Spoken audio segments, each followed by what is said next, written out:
పరిశుద్ధ గ్రంథంలో ఏర్పాటు చేయబడిన వాక్యములకి మనం ప్రవేశిద్దాం. రోమీయులకు రాసిన పత్రిక 8వ అధ్యాయం 26వ వచనం చదువుకుందాం. 8:26. అటువలే ఆత్మయు మన బలహీనతను చూచి సహాయము చేయుచున్నాడు. ఏలయనగా మనము యుక్తముగా ఎలాగో ప్రార్థన చేయవలెనో మనకు తెలియదు గాని ఉచ్చరింప సఖ్యము కాని మూలుగులతో ఆత్మ తానే మన పక్షముగా విజ్ఞాపనము చేయుచున్నాడు. ప్రభువాక్యం దీవించుగాక. హల్లెలూయా. మనం చదువుకున్న లేఖన భాగంలో జాగ్రత్తగా మనం గమనించాల్సిన విషయాలు చాలా ఉన్నాయి. పరిశుద్ధాత్మ దేవుడు ఏం చేస్తున్నాడు, మనలో ఉండి ఆయన ఏం చేస్తున్నాడు అన్నది ఈరోజు మనం చూస్తున్నాం. క్లియర్గా ఉంది. ఆత్మయు అంటే పరిశుద్ధాత్ముడు మన బలహీనతను చూచి సహాయం చేస్తున్నాడు. పరిశుద్ధాత్మ దేవుడు ఏం చేస్తున్నాడు తెలుసా? మన బలహీనతను చూచి మనకు సహాయం చేస్తున్నాడంట. ఏ విషయంలో సహాయం చేస్తున్నాడంటే, మనము యుక్తముగా ఎలాగో ప్రార్థన చేయాలో మనకు తెలియదు కానీ, సో మన పరిస్థితి ఏంటంటే, ప్రార్థన చేయవలసిన విధానంలో ప్రార్థన చేయడం మన ఎవ్వరికి కూడా తెలియదు. ఈ ప్రపంచంలో ఎంత పెద్ద సేవకులు కావచ్చు, ఎంత సీనియర్ విశ్వాసులు కావచ్చు, ఎవరికైనా, నాకైనా నీకైనా ఎవరికి కూడా ప్రార్థన చేయడం చేత కాదు. చక్కగా చేస్తాం, ఒకవేళ మనుషులు మెచ్చుకోవచ్చు మన ప్రార్థన, కానీ ఎవరికీ తెలియదు. మానవ పరంగా చూస్తే ఏ వ్యక్తులు కూడా చక్కగా దేవుడు కోరుకున్న ప్రార్థన చేయలేరు. ఏది అడగాలో ఏ వ్యక్తికి సరిగా తెలీదు. మనకు తెలిసిన దాన్ని బట్టి మనం ప్రార్థన చేసుకుంటూ పోతాం. ఫర్ ఎగ్జాంపుల్, నాకు జబ్బు చేసింది, ప్రభావం స్వస్థపరిచాయంట, అంతే. అంటే మనకి ఏది అవసరం అది ప్రార్థన చేస్తాం, కానీ దేవుడు ఏది కోరుకుంటున్నాడో దాన్ని ప్రార్థన చేయడం ఎవరికి తెలియదు. అందుకనే పౌలు గారు చక్కగా చెప్తున్నారు, డబ్బు అవసరమైతే డబ్బు గురించి ప్రార్థన చేస్తాం, జబ్బు వస్తే స్వస్థత గురించి ప్రార్థన చేస్తాం, సమస్య ఉంటే సమస్యలు తొలగిపోవాలని ప్రార్థన చేద్దాం. ఇవే అంటే ఇదేంటిది? సర్వసాధారణంగా మానవ జ్ఞానానికి సంబంధించిన ప్రార్థనలు. ఇలా చేయడం తప్పని చెప్పట్లేదు, కానీ ఇదే దేవుడు కోరుకునే ప్రార్థన, ఇదే సంపూర్ణమైన ప్రార్థన అయితే కాదు అని చెప్తున్నా. ఎందుకంటే మన ప్రతి అవసరత మన దేవుని అడగాల్సిందే, మనం ఆయన అడగాలి, పొందుకోవాలి. సో రాంగ్ అని చెప్పట్లేదు, కానీ దేవుడు కోరుకునే ప్రార్థన అయితే కాదు అని చెప్తున్నాను నేను. అర్థమవుతుంది మీకు? చేసే తప్పు అయితే కాదు.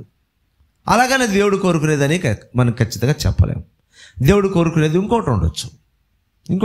ఇంకో ప్రార్థన చేయాలని ఆయన ఆశిస్తుంటాడు, మనం దాన్ని పక్కన పెట్టేసి మనం చేస్తూ ఉంటాం. అందుకనే పరిశుద్ధ ఆత్మదేవుడు మనకేం చేస్తాడంటే, మనకు సహాయం చేస్తాడు. మనకు ఆయన సహాయం చేస్తూ ఉంటాడు. మన యొక్క బలహీనత ఆయనకు బాగా తెలుసు. ప్రతి ఒక్క విశ్వాసికుడి ప్రపంచంలో బలహీనులే. మన బలహీనతను చూసి పరిశుద్ధ ఆత్మదేవుడు మనకు సహాయం చేస్తున్నాడు. ఆయన కానీ సహాయం చేయకపోతే మనం ఏ విధంగా కూడా గొప్ప మేలైతే పొందలేం. ఆధ్యాత్మికంగా కావచ్చు, మానసికంగా కావచ్చు, శారీరకంగా కావచ్చు, మనం పొందవలసిన సంపూర్ణమైన మేలు మన సొంతగా పొందలేం. మన సొంత ప్రార్థన ద్వారా పొందలేం. పరిశుద్ధాత్మదేవుని యొక్క సహాయం లేకపోతే మనం పొందలేం. కాబట్టి పరిశుద్ధాత్మదేవుడు మనకు సహాయం చేస్తున్నాడంట.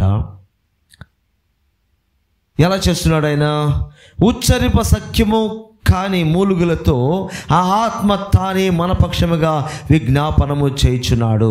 మనలో పరిశుద్ధాత్మదేవుడు ఏం చేస్తున్నాడు తెలుసా? విజ్ఞాపన చేస్తున్నాడు. ఆయన మనలో ఉండి మన పక్షముగా మనం ఎప్పుడైనా మాట్లాడడం చేత కానప్పుడు, ఎదుటి వారితో మాట్లాడడానికి మన చేత కానప్పుడు మనం ఏం చేస్తామంటే, ఒక వ్యక్తిని వెంట తీసుకెళ్తాం. అయ్యా, నాకు వాళ్ళు ఏదేదో అడుగుతారు, నేను కరెక్ట్గా సమాధానం చెప్పలేను, నేను వెంటనే వాళ్ళు చెప్పింది గ్రహించలేను, ఒకవేళ గ్రహించినా సరిగా ఉత్తరం ఇవ్వలేను. కాబట్టి నీకు ఆ గ్రహింపు ఉంది, ఆ జ్ఞానం ఉంది, కాబట్టి మాట్లాడగల శక్తి ఉంది, కాబట్టి నా వెంటరా అని చెప్పి ఒక వ్యక్తిని తీసుకెళ్తాం. మనకెవరి మీద నమ్మకం ఉందో ఆ వ్యక్తిని తీసుకెళ్తాం. తీసుకెళ్ళినప్పుడు అక్కడ మనతో వచ్చిన వ్యక్తి ఏం చేస్తాడు? మన పక్షంగా మాట్లాడతాడు. వ్యక్తి కాబట్టి మన పక్క నుండి మాట్లాడతాడు. ఈయన దేవుని ఆత్మ గనుక మనలోనే ఉండి మాట్లాడతాడు. హల్లెలూయా. ఒక సాధారణమైన వ్యక్తి అయితే మన పక్క నుండి మాట్లాడతాడు, మన ముందుండి మాట్లాడతాడు, మన వెనక నుంచి మాట్లాడతాడు. కానీ పరిశుద్ధ ఆత్మదేవుడు ఎట్ట మాట్లాడతాడంటే మనలోనే ఉండి దేవునికి విన్నపాలు చేస్తుంటాడు, విజ్ఞాపన చేస్తుంటాడు. ఆ విజ్ఞాపనకు నువ్వు చేసినట్టే. హల్లెలూయా. నీలో ఉండి ఆయన ఏం చేస్తుంటే అందిస్తూ ఉన్నాడు నీకు ప్రార్థన. ఏం చేయాలో నీకు తలంపు పుట్టిస్తున్నాడు, ఎలా ప్రార్థన చేయాలో నేర్పిస్తున్నాడు. కనుక నీలోకి కానీ పరిశుద్ధాత్ముడు వస్తే నీవు దేవుడు ఎలా కోరుకుంటున్నాడో అలా నువ్వు ప్రార్థన చేస్తావు. చాలా డిఫరెంట్గా ఉంటుంది మన ప్రార్థన. అప్పుడు పక్కన వాళ్ళకి అర్థం కాదు, ఏంది చేయవలసిన ప్రార్థన కాకుండా ఏందేందో ప్రార్థన చేస్తున్నారు వీళ్ళు అని అనుకోవచ్చు. అర్థమవుతుందా? కాబట్టి మనం దేవుడు కోరే ప్రార్థన చేయడానికి ఎప్పుడు కూడా మనం నేర్చుకోవాలి. ఇక్కడ మనం పరిశుద్ధాత్మ దేవుడు ఎలా ఆయన ప్రార్థన చేస్తున్నాడు అంటే ఉచ్చరింప సఖ్యము కానీ మూలుగులతో ఆత్మ తానే ఎలా ప్రార్థన చేస్తుంట? ఉచ్చరింప సఖ్యము కానీ మూలుగుతూ ఉన్నాడు. పరిశుద్ధాత్మదేవుడు మనలో ఉంటూ మూలుగుతున్నాడు. పావురాలు మూలిగినట్టుగా, గొవ్వలు మూలిగినట్టుగా. పావురాలు పెంచే వాళ్ళకి తెలుస్తుంది. పావురాలు కానీ మనం పెంచుతున్నామంటే ఏదైనా ఒక బాక్సులో పెట్టో లేదా ఒక చిన్న బోన్ సెట్ చేసుకొని పెంచుతున్నారు అనుకోండి, రాత్రిపూట మీరు గమనించండి, అవి గమ్ముగా ఉండవు, గుగ్గు గుగ్గు గుగ్గు అంటూనే ఉంటాయి. విన్నారు ఎప్పుడైనా? విన్నారు. కాముగా ఉండవు. అది కోడైనా కాసేపు గమ్ముండి ఉదయంలాగానే అది కొక్కరకోని అరుస్తుంది, ఇంక వేరైతే కిచకిచకిచ అంటది. ఒక సమయం వచ్చినప్పుడు పిచ్చుకలు కానీ వేరే పక్షులు కానీ ఒక సమయంలో కిచకిచ అంటుంటాయి, కామైపోతాయి, గమ్ముగా ఉంటాయి, కాసేపు నిద్రపోతాయి. కానీ ఈ పావురాలు లేదంటే గువ్వలు మూలుగుతూనే గుగ్గు గుగ్గు గుగ్గు అంటూనే ఉంటుంది అనమాట. అసలు మన నిద్ర వాటి పక్కన సమీపంలో పడి మన నిద్ర కూడా రాదు, చాలా డిస్టర్బ్ అయిపోతుంది. అందుకని చాలామంది కొంతమంది అన్యజనులు అయితే అవి మూలుగుతూ ఉంటాయి, అవి ఇళ్ళలో ఉండకూడదు, ఇళ్ళలో పెంచకూడదు అని వాళ్ళ పిల్లలతో చెప్తుంటారు. అవి ఇళ్ళలో ఉండకూడదు నాయన, ఎందుకంటే అవి మూలుగుతూ ఉంటాయి, వేదన పడుతుంటాయి, బాధపడుతుంటాయి. అలాంటి పక్షులు మన ఇళ్ళలో ఉండడం మంచిది కాదు అని అన్యజనులు చెప్తుంటారు. ఓకే, దాన్ని ఫాలో అవ్వమని చెప్పట్లా, జస్ట్ చెప్తున్నా. వాటి మూలుగుని బట్టి అలా అంటారు వాళ్ళు. సో మనము ఆధ్యాత్మికంగా తెలుసుకోవాల్సిన విషయం ఏంటంటే పరిశుద్ధాత్మదేవుడు మనలో ఉండి మూలుగుచు దేవునికి విజ్ఞాపన చేస్తున్నాడు. ఇక్కడ ఈ మూలుగుల గురించి ఒక మాట మనం కాస్త చూస్తే బైబిల్లో ఇదే అధ్యాయంలో ఒకేసారి 3 రకాల మూలుగులు మనం చూడొచ్చు. ఇక్కడ జరుగుతూ ఉంది. ఇదే అధ్యాయం 22వ వచనంలో సృష్టి యావత్తు ఇది వరకు ఏకగ్రీవముగా మూలుగుచు ప్రసవ వేదన పడుచున్నదని ఎరుగుదుము. ఇక్కడ ఎవరు మూలుగుతున్నారంట? సృష్టి యావత్తు ఇది వరకు ఏకగ్రీవముగా మూలుగుచు. సృష్టి యావత్తు మూలుగుతూ ఉంది. పరిశుద్ధాత్మదేవుడు మూలుగుచు మనలో ఉంటూ విజ్ఞాపన చేస్తున్నాడు. సృష్టి యావత్తు మూలుగుచున్నది, ప్రసవ వేదన పడుతుంది. ఒక స్త్రీ ప్రసవ వేదన పడినప్పుడు ఎలా బాధపడుతూ ముక్కుతుందో మూలుగుతుందో అలాంటి మూలుగు ఈ సృష్టి యావత్తు కలిగి ఉందంట. ఎందుకని? విమోచన కొరకు. విడిపించు దేవునితో అంటది. అది ఏమంటో తెలుసా? సృష్టి యావత్తు సృష్టికర్త అయినా ఓ దేవా, ఒకవేళ భూమి మాట్లాడగలిగితే, ఈ సృష్టి యావత్తు మాట్లాడగలిగితే ఇలా మాట్లాడుతుందేమో. ఓ దేవా, నీవు నన్ను సృష్టించావు, సృష్టించిన తర్వాత నన్ను చూసావు, మంచిది అని చెప్పావు. అంతే కదా? బైబిల్లో ఆదికాండం దేవుడు సృష్టి అవత చేసినప్పుడు మొదటి దినాన చేసినప్పుడు మంచిది అన్నాడు, రెండవ దినం చేసినప్పుడు మంచిది అన్నాడు, మూడవ దినం ఆయన సృష్టిని చూసి మంచిది అన్నాడు. మొత్తం మంచిది అన్నాడు. ఈ సృష్టి అంటది, అయ్యా నన్ను సృష్టించినప్పుడు నువ్వు మంచి అని చెప్పావు. చివరిలో సృష్టించిన మానవుడు పాపం చేశాడు. సో ఈ మంచి ఏమైపోయిందంటే శాపంగా మారిపోయింది. ఇప్పుడు మంచి ఏమైంది? మానవుడు చేసిన పాపం వల్ల, ఈ భూమి మీద నీవు నిర్మించిన మానవుడు పాపం చేయడం వల్ల సృష్టి యావత్తు నాశనానికి గురి కావాల్సిన పరిస్థితి వచ్చింది. మంచి ఏమైందంటే శాపంగా మారిపోయింది. మంచే ఆయన చేసినప్పుడు మంచిదే, కానీ మనిషి ఏమైనాడు? చేసిన పాపం వల్ల సృష్టికి శాపంగా మారిపోయింది. అంతం అనేది ఏర్పడిపోయింది. అన్ని రకాల ఇబ్బందులు ఈ భూమికి కూడా, సృష్టి యావత్, ఈ భూమి కావచ్చు, సృష్టి యావత్ అన్నిటికి కూడా ఇబ్బందులు కలిగిపోతున్నాయి. అందుకని మూలుగుతుంది. ఈ యొక్క శాప విమోచనము మాకు కావాలి. మొదట నువ్వు సృష్టించినప్పుడు మమ్మల్ని చూసి మంచిది అని చెప్పావు కదా, ఆ పొజిషన్ మళ్ళీ మాకు కావాలి. అందుకు సృష్టి మూలుగుతుంది. అర్థమైందా నేను చెప్పేది? మీకు అర్థమవుతుందా? ఇది కాస్త మనసు పెడితేనే అర్థమవుతుంది. సృష్టి బాధపడుతుంది. మనిషి చేసిన పాపం వల్ల ఆ శాపం మా మీదకి వచ్చింది. నువ్వు మొదట చేసిన మంచిగా ఉంది అని చెప్పావు కదా, ఆ పొజిషన్ మళ్ళీ మాకు కావాలయ్యా. దానికి మూలుగుతుంది సృష్టి.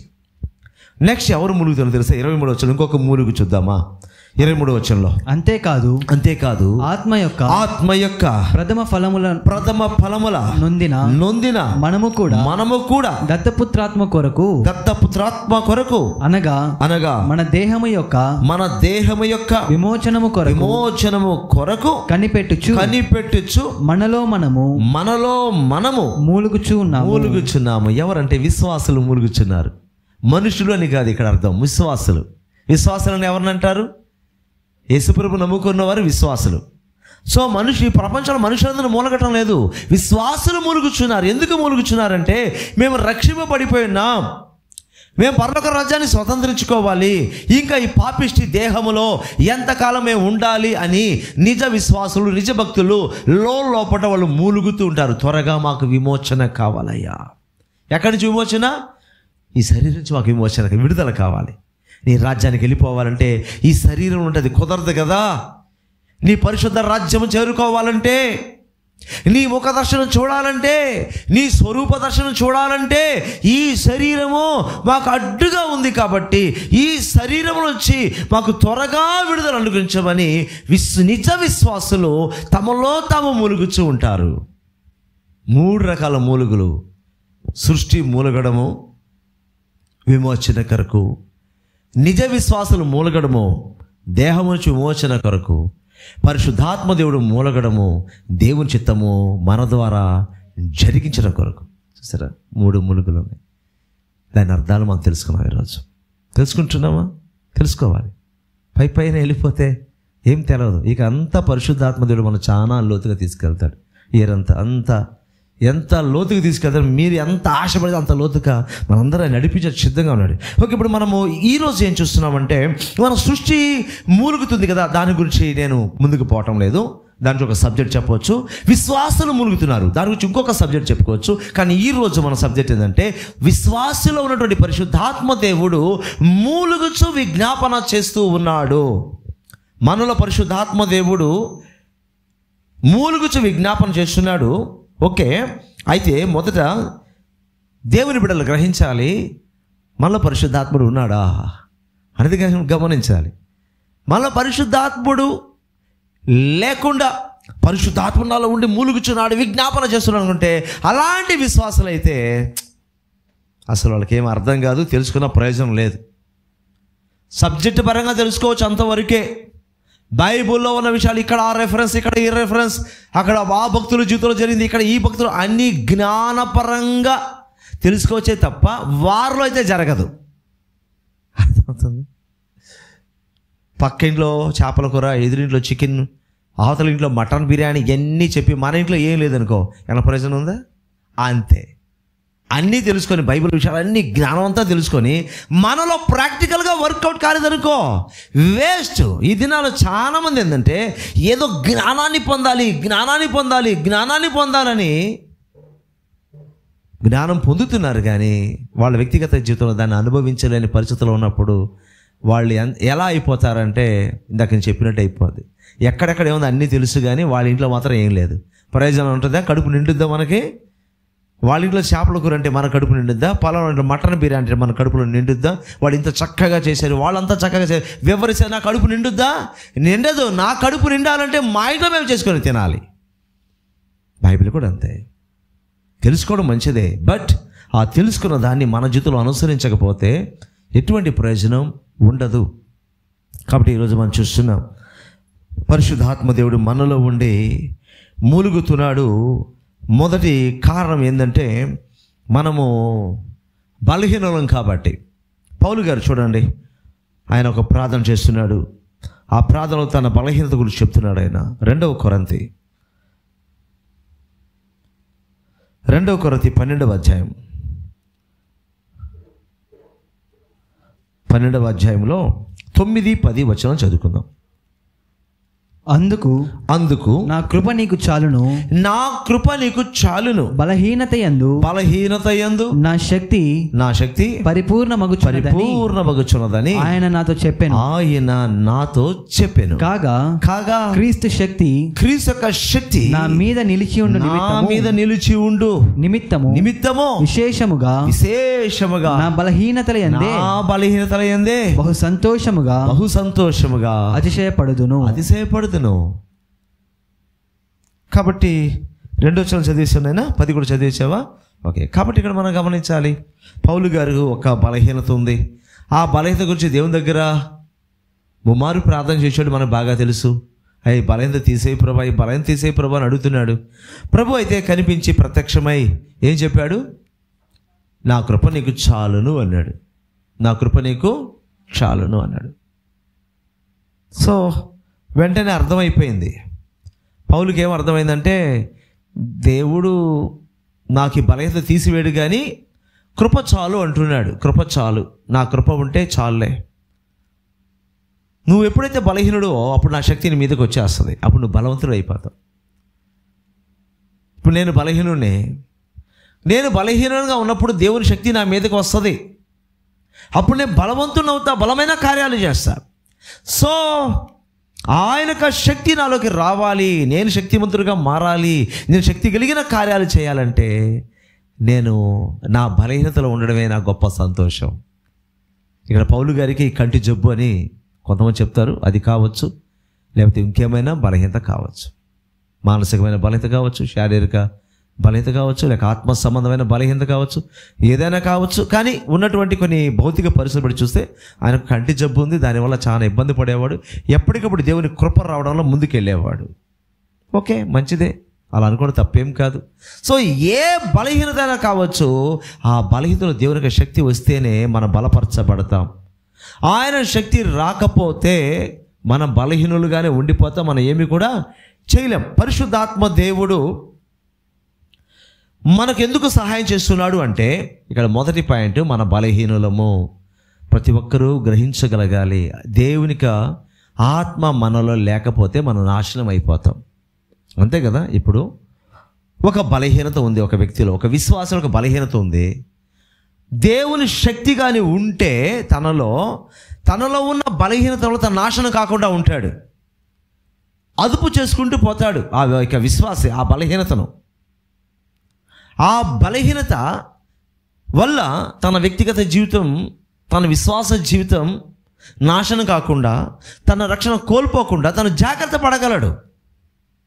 పరిశుద్ధాత్మ ఉంటే.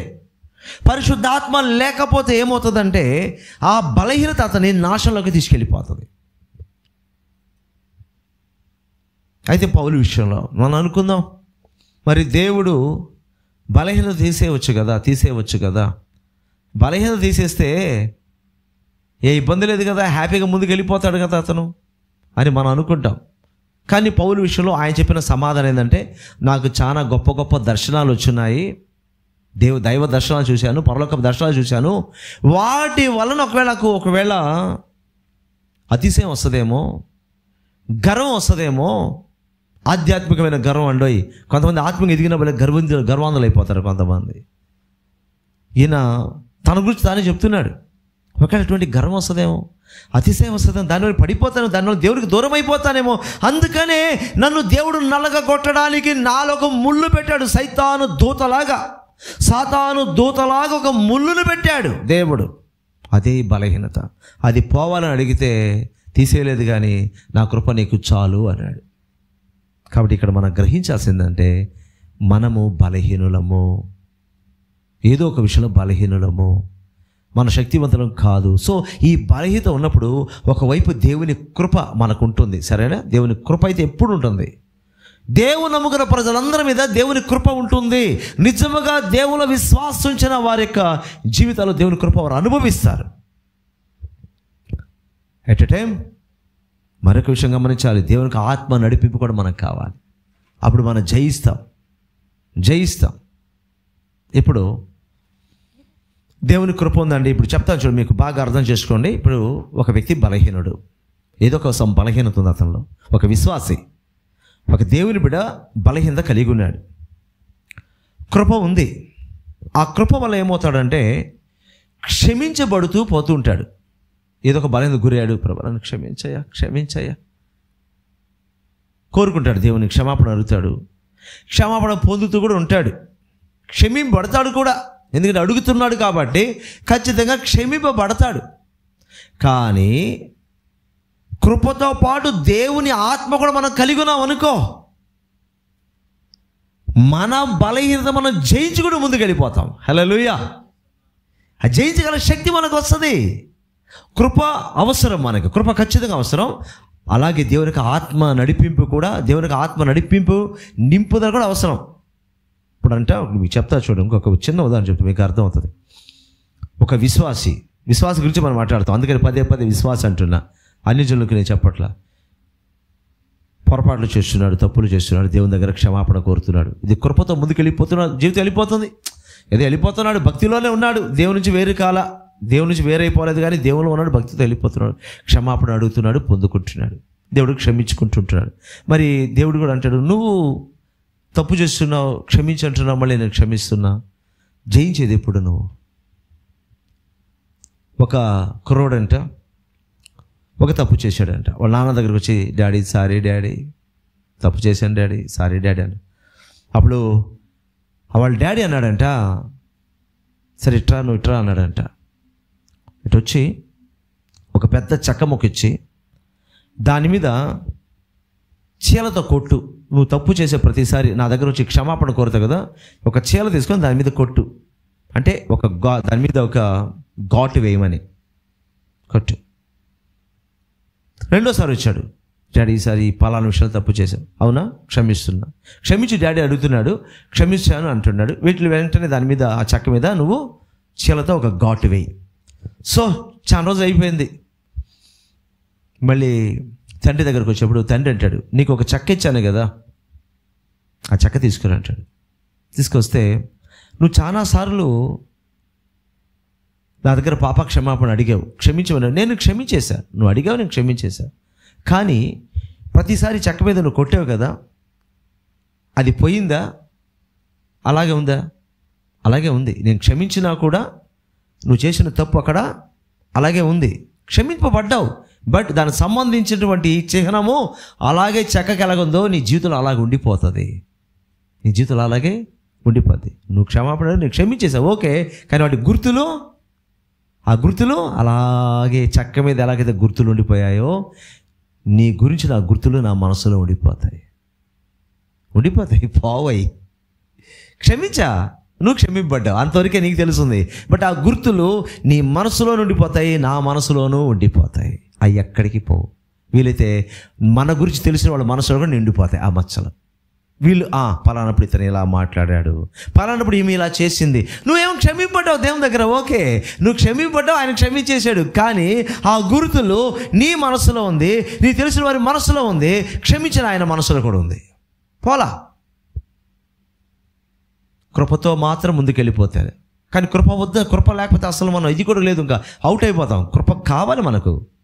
అయితే దాంతోపాటు వెంటనే దేవుని శక్తిని పొందుకుంటే ఇంకా అలాంటి పరిస్థితి మనకైతే రాదు. జయించే అనుభవంలోకి తీసుకొస్తాడు. హల్లెలూయా. జయించే అనుభవంలోకి తీసుకొస్తాడు దేవుడు. కాబట్టి ఇక్కడ మొదట మనం గమనించాల్సిన విషయం ఏంటంటే మనం బలహీనులము అన్న విషయాన్ని పౌలు నొక్కి చెప్తున్నాడు.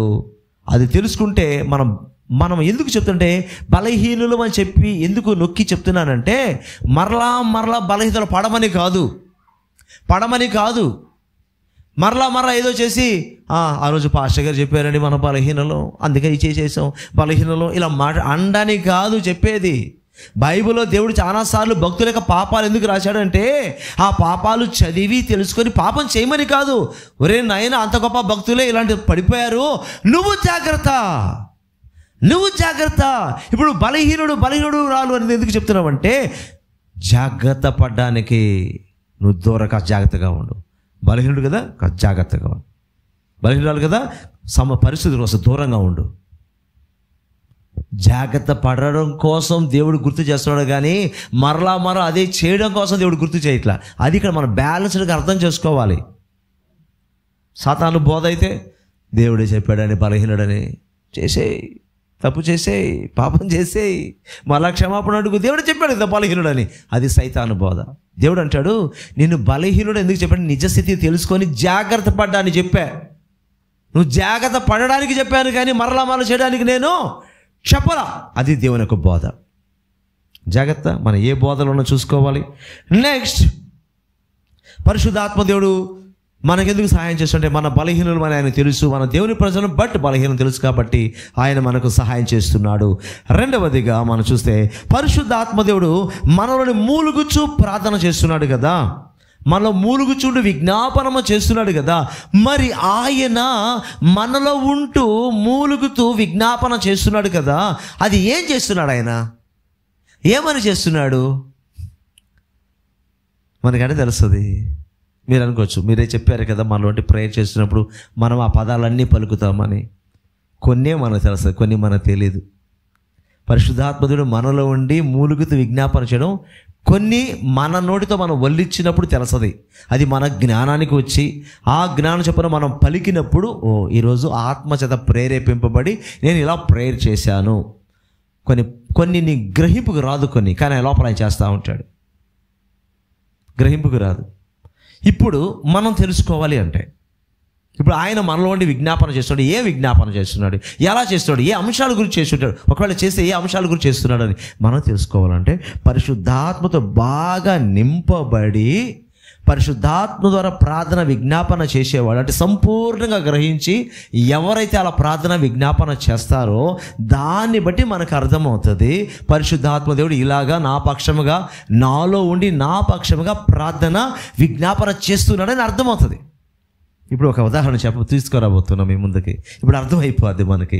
పౌలు గారు చేసే ప్రార్థన ఆత్మ పూర్ణత కలిగి ఆయన ప్రార్థన చేస్తున్నాడు. సో ఇలాగే హోలీ స్పిరిట్ మనలో విజ్ఞాపన చేస్తున్నాడు అనేది మనకు అర్థమైపోతుంది. ఇప్పుడు ఆయన ఎలా చేశాడో చూస్తే ఇంకా మనకు అర్థమైపోయింది. కొలసీలకు రాసిన పత్రిక మొదటి అధ్యాయం 9 వచ్చి నుంచి 12 వచ్చే వరకు వచనం వెంబడి వచ్చాము, జాగ్రత్తగా చూద్దాం. అందుచేత ఈ సంగతి వినిన నాట నుండి మేమును మీ నిమిత్తము ప్రార్థన చేయటం మానక మీరు ఇక్కడ నుంచి గమనించాలి జాగ్రత్తగా. మీరు సంపూర్ణ జ్ఞానము ఆత్మ సంబంధమైన వివేకమును గలవారును ఆయన చిత్తమును పరిపూర్ణముగా గ్రహించిన వారునై ప్రతి సత్కార్యములో సఫలమగుచు దేవుని విషయమైన జ్ఞానమందు అభివృద్ధి పొందుచు అన్ని విషయములలో ప్రభువును సంతోషపెట్టునట్లు ఆయనకు తగినట్టుగా నడుచుకొనవలననియు ఆనందముతో కూడిన పూర్ణమైన ఓర్పును దీర్ఘశాంతమును కనపరుచునట్లు ఆయన మహిమ శక్తిని బట్టి సంపూర్ణ బలముతో బలపరచబడవలననియు తేజోవాసులైన పరిశుద్ధుల స్వాస్థ్యములో పాలివారమగునకును మనలను పాత్రులుగా చేసిన తండ్రికి మీరు కృతజ్ఞతాస్తుతులు చెల్లింపవలెనని దేవుని బతిమాలుచున్నాము. ఇక్కడ పౌలు చక్కటి ప్రార్థన, పరిశుద్ధాత్మతో నింపబడినటువంటి అనుభవంలో ఉన్నటువంటి పౌలు తన తోటి అపోస్తలులతో కలిసి ప్రార్థన చేస్తున్నాడు. కానీ మెయిన్ ప్రేయర్ లీడర్ మాత్రం పౌలే ఇక్కడ. అందుకనే ఇక్కడ బహువచనం చేస్తున్నాను కాబట్టి చేస్తున్నాము అన్నాడు. అంటే ఆయనతో పాటు ఏకీభవించిన అపోస్తలులు ఉన్నారు. బట్ ఇక్కడ మెయిన్గా ప్రేయర్ చేసింది అంటే పౌలు గారు ఎలా ప్రేయర్ చేశారు అంటే ఆత్మ పూర్ణత కలిగి ప్రార్థన చేస్తున్నాడు. సో మనలో ఉన్న పరిశుద్ధాత్మ దేవుడు కూడా ఈ విధముగానే ప్రార్థన మనలో ఉంటూ చేస్తూ ఉంటాడు. సో ఇది 1 by 1 వివరించి చెప్పుకుంటూ వాడు గంట మెసేజ్ చెప్పాల్సి వస్తుంది. కానీ మీరు జాగ్రత్తగా దాన్ని ఒక్కొక్క బిట్టుగా అర్థం చేసుకుంటే చక్కగా అర్థమవుతుంది. మనం చూస్తున్నాము 9వ వచనం చూసాము, మీరు సంపూర్ణ జ్ఞానమును ఆత్మ సంబంధమైన వివేకము గలవారును. ఇక్కడ ఏముందంట, పరిశుద్ధాత్మ దేవుడు ఏం కోరుతాడు తెలుసు మన నుండి? సంపూర్ణమైన ఏదంట జ్ఞానము, ఆత్మ సంబంధమైన వివేకము. ఏ జ్ఞానం ఇది? దేవుడు అనుగ్రహించే జ్ఞానం మనం పొందాలి. ఆత్మ వివేకము కూడా మనం కలిగి ఉండాలి. ఇది మన జీవితానికి చాలా అవసరము. నెక్స్ట్ అంటే సింపుల్గా చెప్తున్నాను మీకు, ఆయన చిత్తమును పూర్ణంగా గ్రహించిన వారునై. ఇంకా ఏంటంటే దేవునికి చిత్తం మన పట్ల ఏముందో మనం పూర్తిగా తెలుసుకోవాలి. దేవుని చిత్తం మన పట్ల ఏముందో ప్రతి విశ్వాసి తెలుసుకోవాలి అంటే దేవునితో సంబంధం కలిగి ఉండాలి. దేవునితో సంబంధం కలిగి ఉండడం అంటే చాలామందికి ఇప్పటికీ తెలీదు. నేను బైబిల్ బాగా నేర్చుకున్నాను, నాకు బైబిల్ జ్ఞానం సూపర్గా ఉంది, అంత మాత్రం దేవునితో సంబంధం నీకు రాదు. అర్థమవుతుందా? నువ్వు బైబిల్ జ్ఞానం అద్భుతంగా పొందినంత మాత్రం దేవునితో సంబంధం నీకు రాదు. బైబిల్లో దేవుని గురించి నువ్వు బాగా తెలుసుకున్నంత మాత్రాన దేవుని చిత్తం మనకి తెలియదు. బైబిల్ జ్ఞానం పొందాలి, బైబిల్లో దేవుని గురించి ఏం రాయబడిందో తెలుసుకోవాలి, దాన్ని ప్రాక్టికల్గా నువ్వు ఏంటండి అనుసరించగలగాలి. అప్పుడు దేవునితో నువ్వు సంబంధం కలిగి నీ వ్యక్తిగత జీవితంలో దేవుడు ఏం చేయబోతున్నాడో అది నువ్వు ఆత్మ ద్వారా గ్రహించుతావు. హల్లెలూయా. అది లేకుండా నాకు దేవుని గురించి బాగా తెలుసుకున్నావు ఏంటి, నెక్స్ట్ ఏంటి? అంత మాత్రం ఆయన చిత్తం నీ పట్ల ఆయన చిత్తం నీకు తెలుస్తుందా? నువ్వు దేవుని గురించి బాగా తెలుసుకున్నావు, దేవుని వాక్యం గురించి బాగా తెలుసుకున్నావు, చాలదు. నువ్వు ఆయనతో సంబంధం లేకపోతే చాలదు.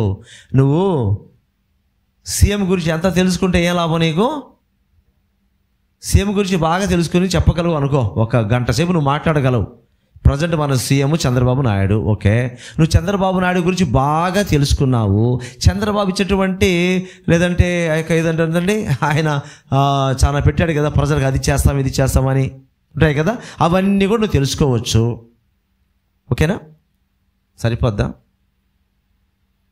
చాలదు. ఆయనకు నువ్వు తెలియాలా? ఆయనకు నువ్వు తెలిస్తే ఆ సీఎంతో నీకు పరిచయం ఉంటే అప్పుడు సీఎం ద్వారా నీకేమైనా మేలు కలుగుతుంది. కానీ ఇక్కడ నువ్వు కూర్చొని సీఎం కూర్చొని నాకు అది తెలుసు ఇది తెలుసు, ఆయన పలానా స్కూల్లో చదివాడు, పలానా కాలేజీలో చదువుకున్నాడు, ఆయన పలానా సమయంలో ఇలా అయ్యాడు అలా అయ్యాడు, నువ్వు ఎంత తెలుసుకున్నా సీఎం గురించి నీకేం రాదు. నీకు పరిచయం రావాలా? ఈ తెలుసుకున్న దాన్ని నువ్వు ఏం చేయాలంటే ఆయనతో దగ్గర అవడానికి ట్రై చేస్తే, దేవుని గురించి బాగా తెలుసుకున్నావు, బైబిల్ బాగా తెలుసుకున్నావు, వీటి ద్వారా నువ్వు దేవునికి మరింత దగ్గర అయిపోయి వ్యక్తిగత సంబంధం ఏర్పడిపోతే అప్పుడు నీ జీవితంలో దేవుడు ఏం చేయాలనుకుంటున్నాడో అది అర్థమవుతుంది. కానీ ఇక్కడ దాకా పోవటం లేదు చాలామంది. ఎక్కడ దాకా పోతే నేను దేవుని సూపర్, నేను దేవుని గురించి భలే చెప్తా అంటారు, చెప్తారు కూడా. బైబిల్ గురించి సూపర్గా చెప్తా అంటారు, చెప్తారు కూడా. కాంత మాత్రం దేవుని చిత్తం తెలియదు. ఓకేనా? ఇంకా మనం ఏం చూస్తున్నాం?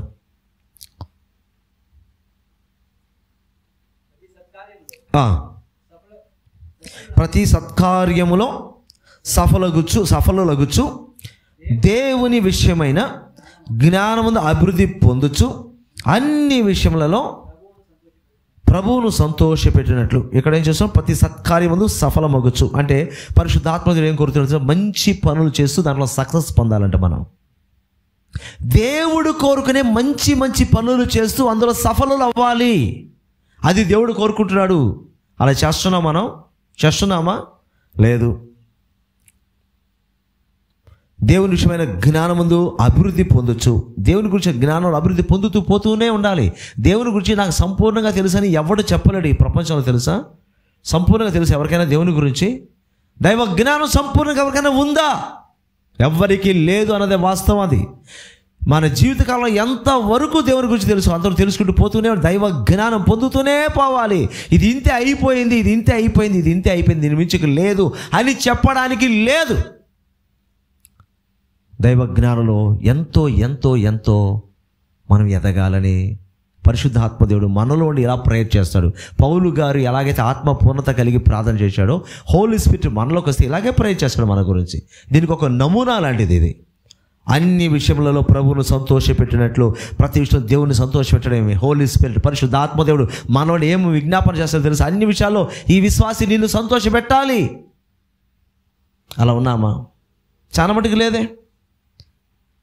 ఆయనకు తగినట్టుగా నడుచుకొనవలనని, ఎవరికి తగినట్టుగా? దేవునికి తగినట్లుగా నడుచుకోవాలి. అమ్మా నీ భర్తకు తగ్గట్టు నడుచుకోమ్మా అంటలా. నీ కాపురు బాగుపడాలంటే నీ భర్తకు తగ్గట్టుగా నడుచుకో అని కొంతమంది స్త్రీలకు కొంతమంది చెప్తుంటారు. నిజమే, మన ఆధ్యాత్మికమైన భర్త మన ప్రభువు, మన దేవుడు. మరి ఆయనకి తగినట్టుగా జీవించాలి.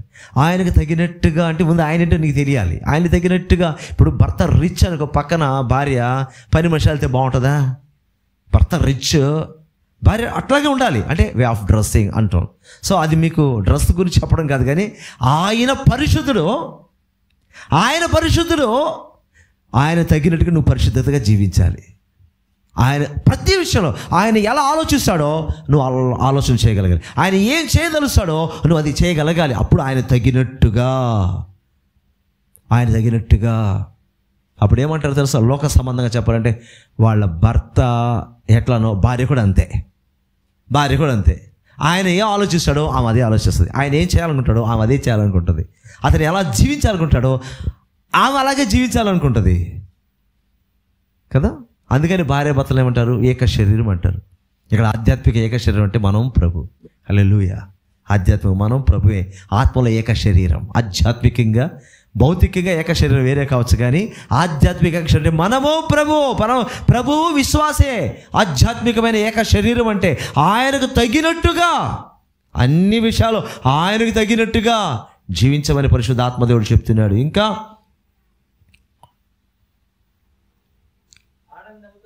ఆనందముతో కూడిన పరిపూర్ణమైన ఓర్పును దీర్ఘశాంతమును కనపరచినట్లు ఆయన మహిమ శక్తిని బట్టి సంపూర్ణమైన బలముతో మనం బలపరచబడాలి. అన్ని పరిస్థితులు కూడా ఆనందించే పరిస్థితి, అన్ని పరిస్థితుల్లో ఓర్పు కలిగిన పరిస్థితి, అన్ని పరిస్థితులు దీర్ఘశాంతం కలిగినటువంటి పరిస్థితి మనము కనుపరిచే రీతిగా ఆయన మహిమ శక్తిని బట్టి సంపూర్ణ బలముతో బలపరచబడవలననియు. దేవుని యొక్క మహిమ శక్తితో నింపబడి ఇవన్నీ మనం కలిగి ఉన్నట్టుగా ఇతరులకు సైతము సాక్షార్థముగా కనిపించాలి. ఇప్పుడు నేను మహా ఓర్పు ఉందమ్మా, దేవుని మహిమా శక్తి నీలోకి రావడం వల్ల నువ్వు గొప్ప ఓర్పు కలిగి ఉన్నావు. ఓకేనా? ఆ ఓర్పు నీకు తెలుస్తుంది, దేవునికి తెలుస్తుంది, చూసాను మాకు కూడా తెలుస్తుంది. అది కనుపరచడం అంటే పక్కన నువ్వేం చెప్పుకోవు, నాకు మహా ఓర్పు ఉందండి, మాకు మహా జ్ఞానం ఉందని చెప్పనక్కర్లా. అది మాకు అర్థమైపోతుంది, పక్కన వాళ్ళకి అర్థమవుతుంది, తోటి విశ్వాసానికి అర్థమవుతుంది. నువ్వు కనుపరచాలా. దేవుని మహిమా శక్తి నీకు వస్తే ఈ లిస్టులో అన్నీ కూడా దేవుళ్ళు ఆనందించు. భయంకరమైన కష్టాలు ఉన్నావు, నువ్వు దేవుళ్ళు ఆనందిస్తూ ఉంటావు, ఓర్పుతో ఉంటావు, దీర్ఘశాంతంతో ఉంటావు. ఇవన్నీ నీ పక్కన ఉన్న విశ్వాసంలో అర్థమైపోతుంది. ఏంది ఇది, వీళ్ళ పరిస్థితి ఏంది ఇట్టుంది, ఇవి చూస్తే బాధపడాల్సిన సమయంలో ఆనందంగా ఉంది, కోప్పడవలసిన సమయంలో ఇంత ఓర్పుగా ఉంది. ఎట్లా? దేవుని మహిమా శక్తి మనలోకి రావడం వల్ల ఇవన్నీ మనం చేస్తూ ఇతరులకు కనుపరుస్తుంటాం. వాంటెడ్గా యాక్టింగ్ చేయడం కాదు, నిజంగానే మనం ఏం మౌనంగా కూడా పక్కన వాళ్ళకి అర్థమవుతుంది. నెక్స్ట్ అయిపోవచ్చింది కదా.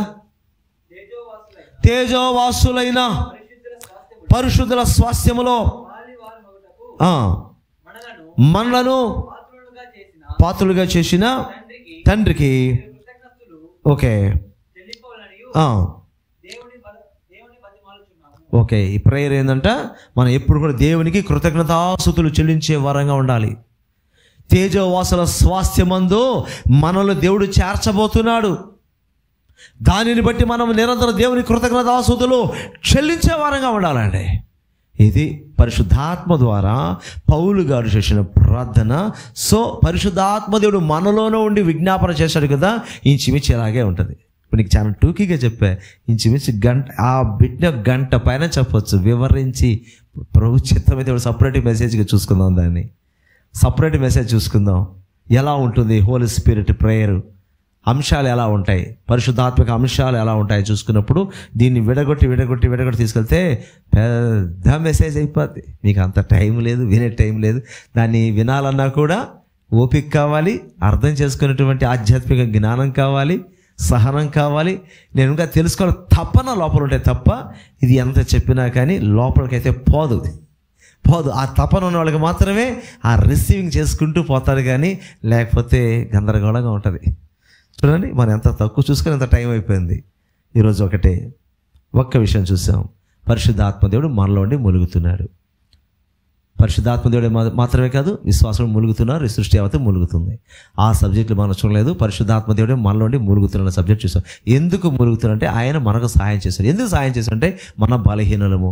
పరిశుద్ధాత్మ దేవుడు మనలో ఉంటూ మూలుగుతూ విజ్ఞాపన చేస్తాడు కదా, అది ఎలా ఉంటుంది అసలు, ఏమని విజ్ఞాపన చేస్తాడు అనడానికి అలాంటి అనుభవం కలిగిన పౌలు గారు చేసే ప్రార్థనలో ఉన్న అంశాలన్నీ చూసాం. సో యాజ్ ఇట్ ఈజ్గా పరిశుద్ధాత్మ దేవుడు మనలో ఉండి అదే విజ్ఞాపన చేస్తాడు. మనం అలా అర్థం చేసుకోవాలి, సరేనా? ఎందుకంటే బైబిలే సమాధానం. బైబిల్లో ప్రశ్న ఉంటే దాని సమాధానం ఎక్కడ ఉంటుంది? బైబిల్లో ఉంటుంది. ఎప్పటికీ గుర్తుపెట్టుకోవచ్చు, బైబిలే నిర్వచనం చెప్పాలా. వేరే నిర్వచనం ఎప్పుడైనా ఎవరైనా చెప్తే దాన్ని మీరు యాక్సెప్ట్ చేయవద్దు.